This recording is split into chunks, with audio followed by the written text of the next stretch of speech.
Write on class number 4.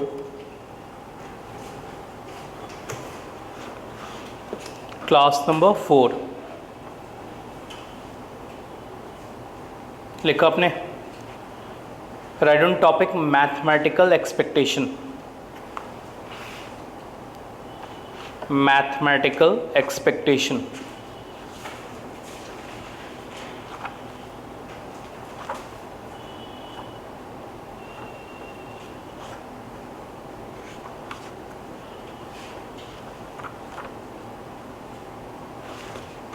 लिखा आपने. हाँ, राइट ऑन स्टेटमेंट.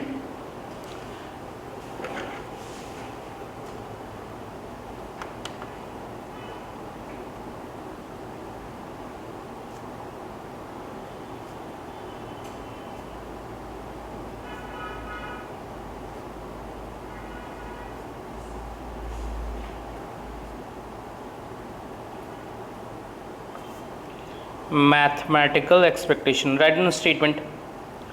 लिखिए let capital X, let capital x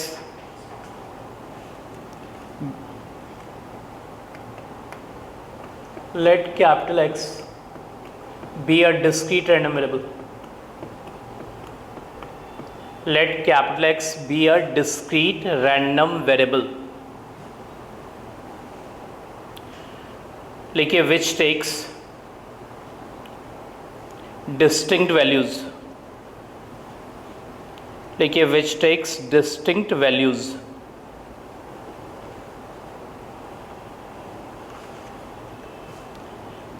x1 x2 xn मैंने आपके लिए लिख दिया. वैल्यूज़ हमेशा स्मॉल से, रैंडम वेरिएबल हमेशा कैपिटल से. लिखिए with corresponding probabilities, with corresponding probabilities fx1 comma fx2 dot dot fxn.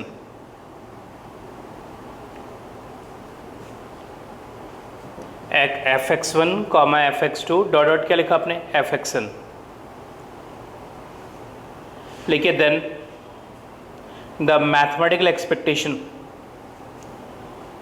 लिखिए then the mathematical expectation of capital X, then the mathematical expectation of capital X is defined as, लिखिए is defined as, लिखिए expectation X. आपको इसमें कुछ नहीं करना है, symbol है. इसे हम पढ़ते हैं expectation X. करना कुछ नहीं, आपको एक सीधी सी बात करनी. वैल्यू है ये प्रॉब है, उसको मल्टीप्लाई करना. Value into prob, value into prob. Confirm. तो लिखिए x1 into fx1 plus x2 into fx2 plus xn into fxn.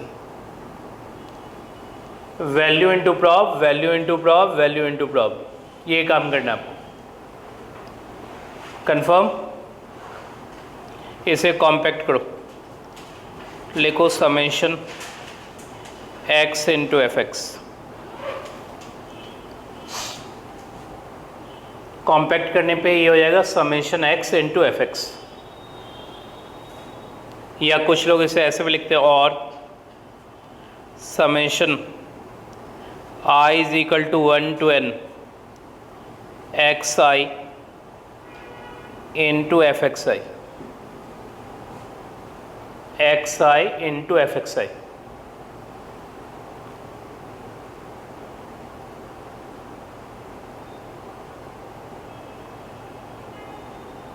कोई प्रॉब्लम यहाँ तक?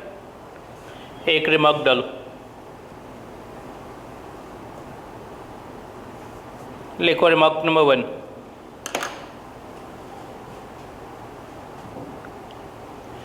लिखिए let capital X be a continuous random variable. लिखिए let capital X be a continuous random variable. लिखिए then expectation of x is equal to, लिखा आपने integration sign x into F x d x.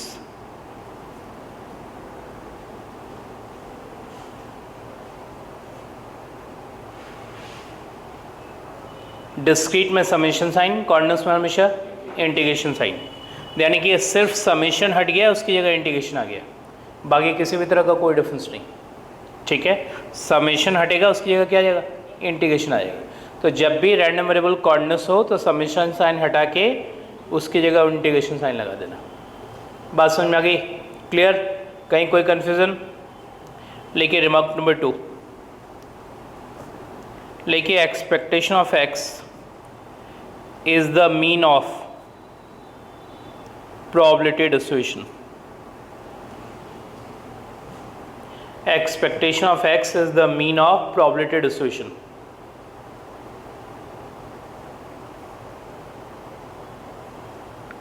Mean word को online करो,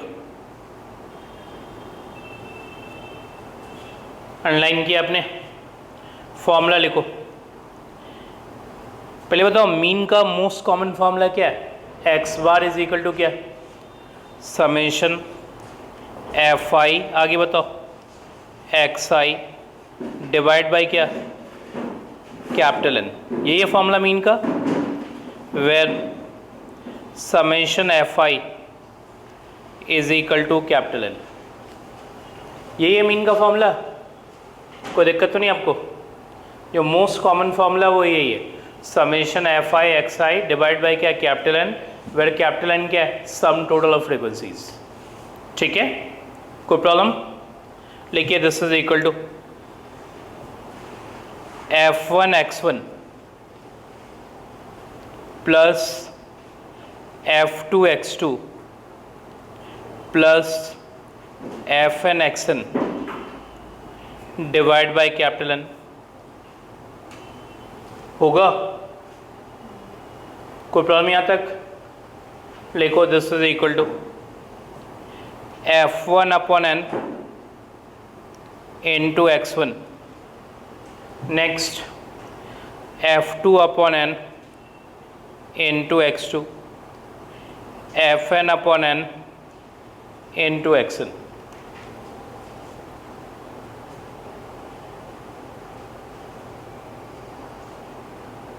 ठीक है यहाँ तक? कोई प्रॉब्लम? हाँ, एक माइनर सी बात सुनो आप मेरी बात, और क्योंकि ये इम्पॉर्टेंट टॉपिक है, ठीक है, सिर्फ इसी सेमेस्टर के लिए नहीं, अगले सेमेस्टर के लिए भी। तो आपके फंडामेंटल्स थोड़े स्ट्रॉन्ग होने चाहिए और चीज़ों को सोचने की एबिलिटी थोड़ी बेटर होनी चाहिए। इस सेमेस्टर में तो आपकी स्टार्ट सही, अगले सेमेस्टर में इकोनॉमेटिक्स है। इकोनॉमेटिक्स में कोई भी मूवमेंट होती है तो सब एक्सपेक्टेशन से ही होती है। ठीक है, तो आपके फंडामेंटल्स बिल्कुल क्लियर होनी चाहिए, ध्यान रखिएगा। ध्यान रखिए F1 that is individual frequency divide by n, n मतलब टोटल फ्रीक्वेंसी। इंडिविजुअल फ्रीक्वेंसी को जब भी टोटल फ्रीक्वेंसी से डिवाइड दोगे तो आपको मिलेगा रिलेटिव फ्रीक्वेंसी। क्या मिलेगा? Relative frequency. ठीक है, क्लियर की बातें? जैसे पहले बताइए मुझे, मैं आपसे जो पूछूंगा ये बहुत ही कॉमन सेंस वाली बात है, लेकिन मैं फिर भी आपसे पूछ रहा हूँ। मुझे एक कॉइन टॉस करते हैं तो हेड आने की प्रोबेबिलिटी क्या होती है? 1/2। सबको मालूम है 1/2 होती है, लेकिन आप कॉइन को 10 बार टॉस करके देखो, 10 बार टॉस करोगे तो आप कह रहे हो प्रोबेबिलिटी हाफ है। इसका मतलब कितनी बार हेड आनी चाहिए? 5 हेड, और कितनी आनी चाहिए? 5 टेल। आप लोग जितने भी हो सब लोग ट्राई कर लेना आज। यदि किसी की आ गई तो मेरे हिसाब से आज का दिन आपका बहुत अच्छा है। ठीक है, तो सीरियसली कह रहा हूँ आपसे। ठीक है, आप टॉस करके देखना, नहीं आएगा। बहुत ही रेयर चांसेस है कि आपके 5 हेड 5 टेल्स मिल जाए। भाई आप 10 बार जाके घर जाके टॉस कर लेना, 20 बार टॉस कर लेना, कोई दिक्कत नहीं, 10 छोड़ो ना, 20 बार टॉस कर लेना। ठीक है, आपको 10 हेड 10 टेल चाहिए ना, मेरे हिसाब से तो नहीं आने जा रहा है। और यदि आपकी आ रही है तो मेरे हिसाब से आज के दिन बहुत अच्छा है आपका। ठीक है, आप अपनी किस्मत कहीं ट्राई कर सकते हो। क्लियर? ये कभी नहीं होगा, ये ध्यान रखिएगा। अब बताइए इसमें क्या प्रॉब्लम क्या आपको दिख रही है? बाय प्रोबेबिलिटी हाफ का मतलब ये, पहली बात ध्यान रखिएगा कि ये जो रिजल्ट है प्रोबेबिलिटी हाफ, ये 10 टॉसेस 20 टॉसेस के लिए नहीं, मतलब 10 बार में आप 5 हेड नहीं ला सकते, 20 बार में 10 हेड नहीं ला सकते। यदि आप कॉइन को सफिशेंटली लार्ज टाइम्स टॉस करो, सफिशेंटली लार्ज का मतलब 1 लाख वर्ड रफली, वैसे 1 लाख वर्ड भी कम ही हो सकता है, तो आप देखोगे कि हेड की प्रोबेबिलिटी टेंडिंग टूवर्ड्स हाफ जा रही है। मैं अभी भी नहीं कह रहा हूँ हाफ हो जाएगी, किधर की तरफ जा रही है, और टेल की भी प्रोबेबिलिटी टेंडिंग टूवर्ड्स हाफ जा रही है। समझ में आ गई बात? यदि कोई कहे कि 10 बार में आधा आधा करके दिखाओ तो ये नेक्स्ट टू क्या है, इम्पॉसिबल। क्लियर? लेकिन यदि आप कॉइन को टॉस करते जाओगे तो एक टाइम पे ऑब्जर्व करोगे कि हेड की प्रोबेबिलिटी टेंडिंग टूवर्ड्स क्या होने लगी, हाफ, और टेल की प्रोबेबिलिटी क्या होने लगी, टेंडिंग टूवर्ड्स हाफ। अब रही बात 10 बार या 20 बार में जो रिजल्ट होगा, उस रिजल्ट को हम कहते हैं रिलेटिव फ्रीक्वेंसी। क्या कहते हैं? Relative frequency. और 1 लाख या 5 लाख या 10 बार लाख में जो रिजल्ट होगा, that result is called probability. That result is called, क्योंकि वहाँ n सफिशेंटली लार्ज हो चुका है। मैं 1 लाख को एक कोट नहीं करना चाहूँगा, ठीक है, वैसे ही मैं आपको कोट कर रहा हूँ एक रफ आइडिया, लेकिन लाख बार तो काफ़ी होता है, ठीक है, क्लियर? तो ये यानी कि उस केस में वो प्रोबेबिलिटी होगी। तो मुझे देखिए 10 बार का रिजल्ट क्या कहलाएगा, रिलेटिव फ्रीक्वेंसी। ये आपकी रिलेटिव फ्रीक्वेंसी, ये भी क्या है, रिलेटिव फ्रीक्वेंसी, ये भी क्या है, रिलेटिव फ्रीक्वेंसी। लेकिन जैसे ही n सफिशेंटली लार्ज होगा तो ये किस में कन्वर्ट हो जाएगा, प्रोबेबिलिटी में कन्वर्ट हो जाएगा। किस में कन्वर्ट हो जाएगा, प्रोबेबिलिटी में कन्वर्ट हो जाएगा। तो आपके ये टर्म्स क्या होंगे, ये हो जाएगा P1 x1 P2 x2 और क्या होगा, Pn xn। साइड में लिखिए where capital N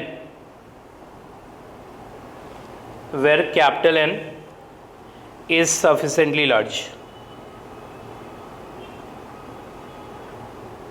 where capital N is sufficiently large। लिखा आपने, where capital N is sufficiently large। सब लोगों ने लिख लिया? अब मेरी बात सुनिए, मैं आपसे जो पूछूंगा, value into prob, value into prob, value into prob, इसको क्या कहते हैं, एक्सपेक्टेशन ऑफ एक्स। क्या कहते हैं, लिखिए this is equal to expectation of x.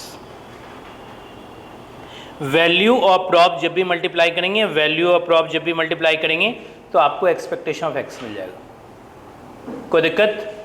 सारी बातें क्लियर? लिखिए रिमार्क नंबर 3,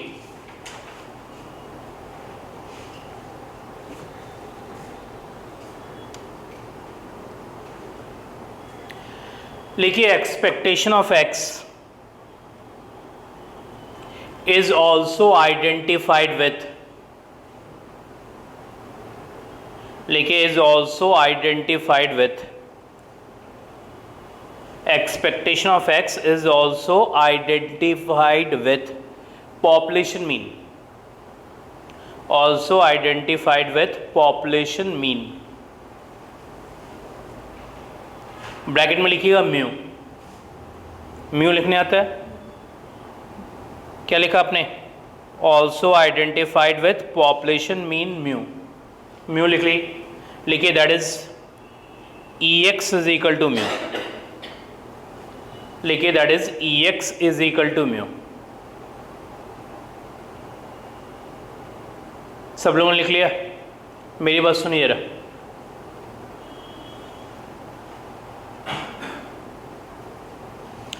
भाई मीन दो तरह के होते हैं, पहले ये ध्यान रखिए, एक सैंपल का मीन और दूसरा होता है पॉपुलेशन का मीन, ठीक है, क्लियर?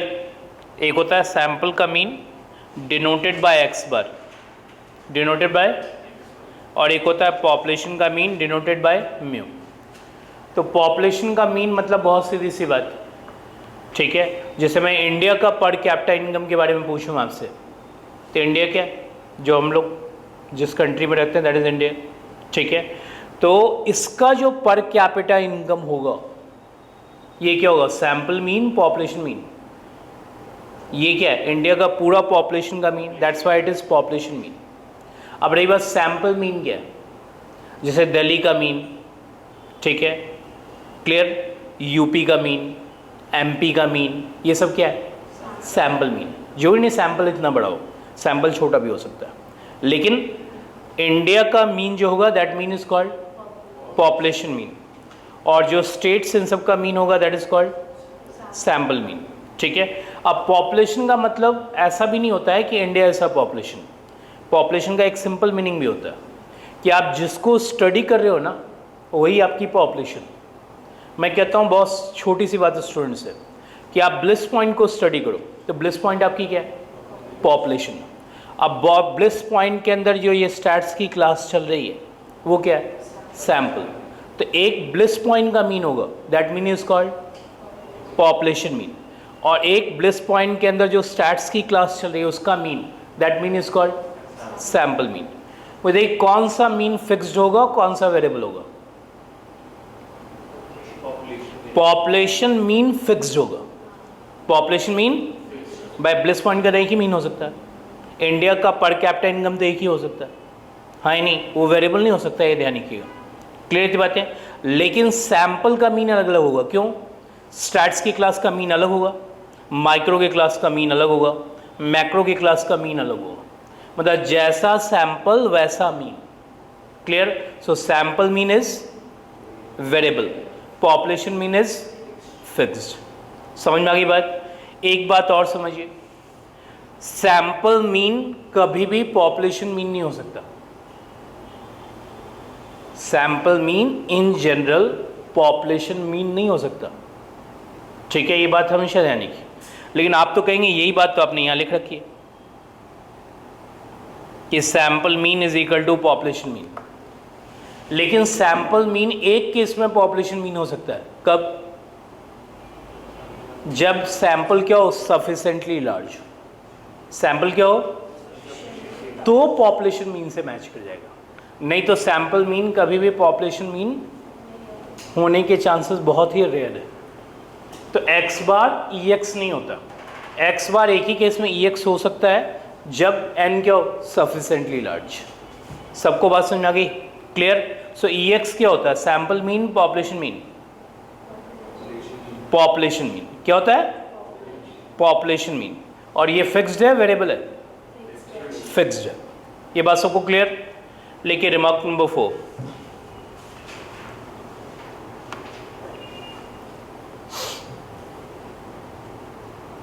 लिखिए expectation x raise to n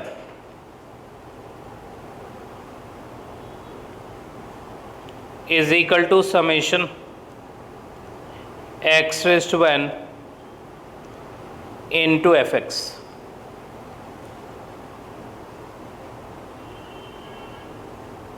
ये आपका डिस्क्रीट के केस में होगा, कॉर्नर्स के केस में समेशन हट जाएगा, उसकी जगह इंटीग्रेशन साइन आ जाएगी, समेशन हट जाएगा उसकी जगह इंटीग्रेशन की साइन आ जाएगी, और लिखिए यहाँ x raise to n into fx into dx, ये आपकी कॉर्नर्स की केस होगी। कोई डाउट यहाँ तक? हाँ, मैं आपको ये बात ज़रूर समझाऊंगा क्योंकि ये कभी ना कभी फंडामेंटली लोग प्रॉब्लम में आ जाते हैं इसमें, ठीक है। बहुत बड़ी बात नहीं, बहुत छोटी सी बात है। यदि आपसे पूछे EX स्क्वायर, तो ये यानी कि आप वैल्यूज़ की स्क्वायरिंग करेंगे, प्रॉब को बिल्कुल टच नहीं करना। किसको स्क्वायरिंग करेंगे? वैल्यूज़, मतलब x के ऊपर स्क्वायर होगा, fx के ऊपर स्क्वायर नहीं लिखा हुआ है। यदि आपको EX स्क्वायर चाहिए तो क्या करेंगे? वैल्यूज़ की स्क्वायरिंग करेंगे, प्रॉब की नहीं करेंगे। सेम बात इंटीग्रेशन में भी करेंगे आप, ठीक है। यदि आपको EX क्यूब चाहिए तो क्या करेंगे? वैल्यूज़ की क्यूबिंग करेंगे, प्रॉबिलिटी को बिल्कुल टच नहीं करेंगे। समझ में आ गई बात? सो EX चाहिए तो क्या लिखेंगे formula? x into F x with summation या इंटीग्रेशन, जैसा भी होगा वैसा आपको लिखना होगा। ई एक्स स्क्वायर चाहिए तो क्या करेंगे X square into F X either with summation और इंटीग्रेशन, और ऐसे ही E X raise to power 5 चाहिए तो क्या होगा X raise to power 5 F X discrete में समेशन साइन, कॉर्डिनेट्स में उसकी जगह इंटीग्रेशन साइन। आपको इस 4 पॉइंट के अलावा ज़रूरत नहीं पड़ेगी। ठीक है, इतनी बातें क्लियर। चलिए स्टार्ट करते हैं। पहले 1-2 क्वेश्चन करेंगे, ठीक है, और उस क्वेश्चन से आपके फंडामेंटल्स को मैं क्लियर करूंगा। लिखिए फटाफट।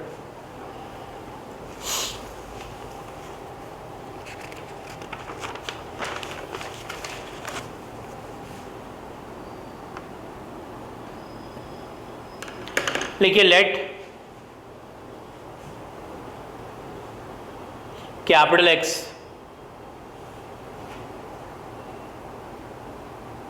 be a random variable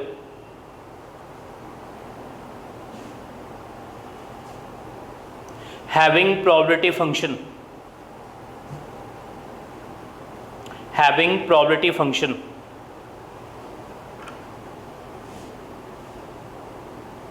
fx is equal to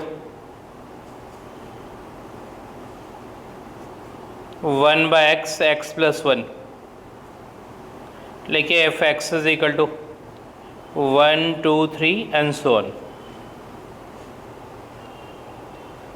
लिखिए 0 अदरवाइज।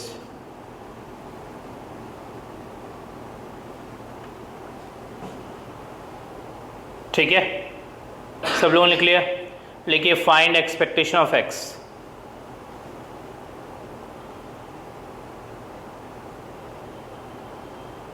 मेरी बात सुनिए जरा, मैं आपसे जो पूछूंगा पहले बताइए क्वेश्चन डिस्क्रीट का है कॉर्डिनेट्स का है? डिस्क्रीट का है। जब भी वैल्यूज अलग अलग हों 1, 2, 3 एंड सो ऑन, तो ये हमेशा डिस्क्रीट होता है। जो इंटीग्रल वैल्यू ले वो हमेशा डिस्क्रीट का क्वेश्चन होगा, और जो इंटीजर एंड फ्रैक्शन ले वो हमेशा कॉन्टिन्यूस होगा। तो फिलहाल तो मैं डिस्क्रीट का एग्जांपल दे रहा हूँ, तो आप डिस्क्रीट पहचानिए। जब भी वैल्यूज़ अलग अलग हों तो वो क्वेश्चन डिस्क्रीट का। कंफर्म? अब लिखिए फॉर्मूला, लिखिए E x is equal to summation x into F x,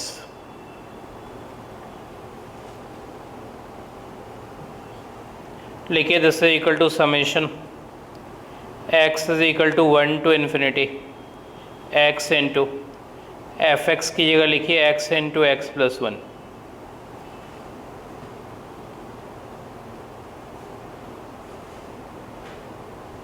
ठीक है, x और x कैंसिल आउट, क्या रह गया 1 to infinity x प्लस 1।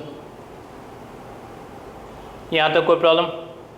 अब वैल्यू सब्स्टिट्यूट करो, लिखो 1/2, नेक्स्ट क्या होगा 1/3, नेक्स्ट 1/4 एंड सो ऑन। ठीक है यहाँ तक? हाँ, मुझे दे इसका सम टोटल मैंने आपको पढ़ाया है रैंडम वेरिएबल के अंदर। जल्दी बताइए सम टोटल। कुछ ज़्यादा दिन नहीं हुए, एक ही 2 क्लास पहले पढ़ाया है। क्या होता है सम टोटल?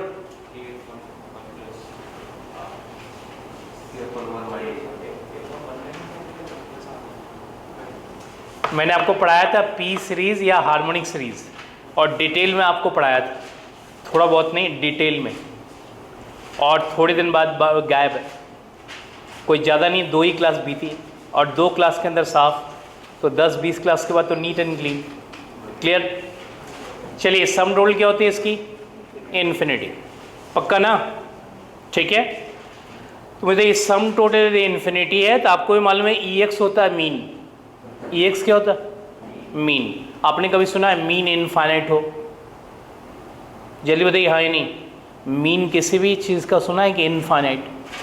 आपको मालूम है मीन किसी भी हालत में इनफाइनाइट नहीं होगा। इसका मतलब इस केस में ई एक्स एग्जिस्ट नहीं करता। लेकिन ई एक्स डज नॉट एग्जिस्ट, लेकिन ई एक्स डज नॉट एग्जिस्ट।